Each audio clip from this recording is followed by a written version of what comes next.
It is a one-year deal for C.J. Gardner-Johnson and the Detroit Lions. I just wrote on Saturday, when the dust settled on the first week of free agency, who's left. Right. In our top 10 at PFT, crafted by Shireen Williams every year. She's the one that draws the short straw, and she actually enjoys doing it. Better her than me, because I don't know how you draw lines among these guys. I don't know how you make any sort of science when you're talking about different shapes and sizes at different positions. But in the final top 10, Lamar Jackson, C.J. Gardner-Johnson. Lamar Jackson's situation is unique because he's got the franchise tag. C.J. free and clear to be signed by anyone. He was the last guy in the top 10 who was out there, and wrote on Saturday he's in one-year deal territory. Yeah, right. Because the money, as we said earlier in relation to OBJ, the money's gone. You do a one-year deal, you put a pin in it, you come back next year. You take another shot next year. And he overshot the market. He went higher than what he thought. Well, he went higher than what teams are willing to do, and he didn't get the long-term deal he wanted. So you do the one-year deal you have to do, and you try to do it again next year. And that's where, look, hey, he's got agents. Sometimes agents give you bad advice. I'm not saying every agent out there is always going to give you the best advice under the circumstances. But typically, you're going to do better, typically, if you have that help. But sometimes you're going to get, and that, we don't know whether his agents were telling him that his demands were too high. Sometimes you have guys who are ignoring good advice and are determined to do things a certain way. Regardless, 1 year, $6.5 million guaranteed. I've seen conflicting reports. ESPN says it's worth up to $8 million. NFL media says it's $8 million. That can be a big difference because up to implies you have to hit certain triggers to get to the full package. Either way, it's a lot less than we thought this guy was going to get. Yeah, I think he's one of the kind of the shockers of free agency, right? You know, really actually 2 years in a row. Got traded to the Eagles from the Saints because the Saints gave Honey Badger, Tyrann Mathieu, a lot of money, right? Which I was like, wow, I don't get that. I would have paid C.J. Gardner-Johnson with his age and where he's at in his life right now. He's one of the better safeties in football. But it's the only logical explanation I can come to is that he overshot the market and what he was expecting. You know, but what was he asking for exactly? You know, I don't know that. But he's the guy everybody in football is looking for on the defensive side. Safety / nickelback, right? Can do a bunch of different things for your defense. He's awesome in the run game while also being awesome in coverage. And, I mean, one of the league leaders in interceptions, let alone like an attitude setter. I mean, you've seen him and what he did for Sean Payton, the Saints, and all. I mean, he's that guy who kind of gets in everybody's face and, you know, gets the blood boiling a little bit. It's a phenomenal signing by the Detroit Lions. I mean, one, we know he fits the biting kneecap mantra of the Detroit Lions, and then two, hey, their secondary, it was sucky-ducky last year. It stunk. They're going in on that department. You know, got Cam Sutton from the Steelers. That's great. Now you got, you know, Chauncey Gardner-Johnson. That improves it. And I wouldn't be shocked if they went to that position again in the draft too. So that's where I love it for Detroit.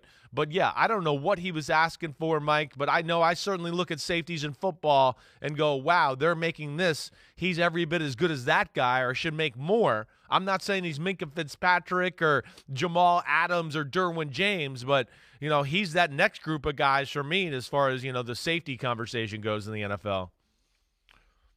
My son has been helping me this week by keeping an eye out for any and all transactions as they're reported, and he'll text me. And he's particularly interested in guys that he would like to see wearing purple helmets. Oh, of course. So he sent me that last night, fresh off the wire, with an expletive right after it.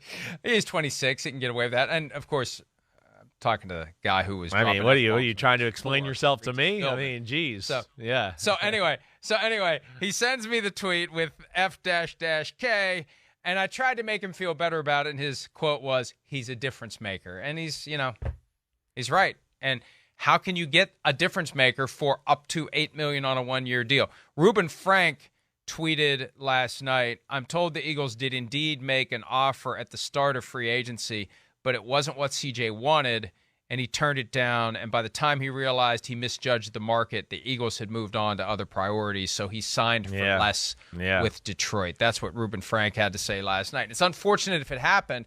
And if I'm the Eagles, wouldn't I hold back wouldn't I see which way this puck is moving and hold back a little bit for when he does figure out on his own that he's overjudged the market, that I could get this guy back? I'd like to think they'd hold back up to $8 million to keep C.J. Gardner-Johnson. Chris, the guy had 6 picks in 12 games last year. I know. Well, I think, you couple what you just said there. That makes sense. That's kind of what it looks like. And then, oh, wait, we think we're going to lose him. And we lost Javon Hargrave, and we think we're going to lose him for what he's asking for. Okay, let's re-sign James Bradbury. Oh, okay. Hey, let's redo Darius Slay's contract. Oh, wait, the market's this now for Chauncey Gardner-Johnson? Well, crap, yeah. I mean, if you would have told us this 4 weeks ago, we would have signed you to a long-term deal with those numbers. But now we've allotted money in all these different areas, and that happens a lot, Mike. Kind of how you're explaining it there. And I would imagine that's kind of how it went down. They started to go, okay, he's gone. He's out of here. They allotted the money other places. And then you get stuck to go, oh, no, wait, we could have got him for this, but it's too late. We've already made 3 or 4 moves to our team that took away that money. I would imagine, Mike, that's what happened. I'm sure they wanted the player back, but that certainly seems to be the look as far as, we're concerned on the outside looking in here. And, Chris, it's entirely possible the Eagles communicated in very blunt terms with C.J. Gardner-Johnson's representatives. Here's what's happening. This is speak now or forever hold your peace. We're going to keep James Bradbury. We weren't sure what we're going to do with Darius Slay, but we think we're going to work it out. And we're telling you from our experience where he is right now, he's eventually going to do a 1-year deal that's going to be south of $10 million. So you either do that now before we commit to these guys, or we're not going to have the money when you finally realize that 1 year, $8 million is the best you're going to do. That's possible that communication occurred because Howie's been around long enough to know how these trends play out. Guy overshoots the market settles down, guy comes back looking for a 1-year deal so he can try it again next year. And that's the reality. That's what made Orlando Brown's contract even better for the Bengals. He was in 1-year deal territory. Right. He does a 4-year deal worth $16 million a year. And this is something I need to write at PFT. He turned down a much better deal from the Chiefs last year. Right. Under the franchise tag. Right. Than what he ultimately took now. I thought he would do 1-year deal and try it again next year. And that's where Gardner-Johnson is. And there's a pretty good chance the Eagles made it clear to Gardner-Johnson that this is what's going to happen. So you can either do it now or you can wait, and you'll be doing it somewhere else. Now, hey, you know what? The Lions may be better than the Eagles this year. Who knows? The arrow was pointing up for them at the end of the season. This makes them better, Chris. Well, it definitely does. They're a team to watch out for. We know that. They got everything going in the right direction. Am I willing to say they're going to be better as of right now? No. Especially we know the Eagles got some draft picks coming here. They're sitting pretty. But so are the Lions. But it is shocking. Again, we see Super Bowl teams lose players every year, but this, for the Eagles, it feels like more than what we usually see. I guess that's what I would say. And it's been some, marquee names, too, that have left town. So that's what, it is a little bit shocking. But, damn, they're still good, and we know Howie Roseman can build a team in a hurry. Hi, it's Mike Florio. Thanks for watching PFT on YouTube. Hit subscribe for the latest news and analysis from Pro Football Talk.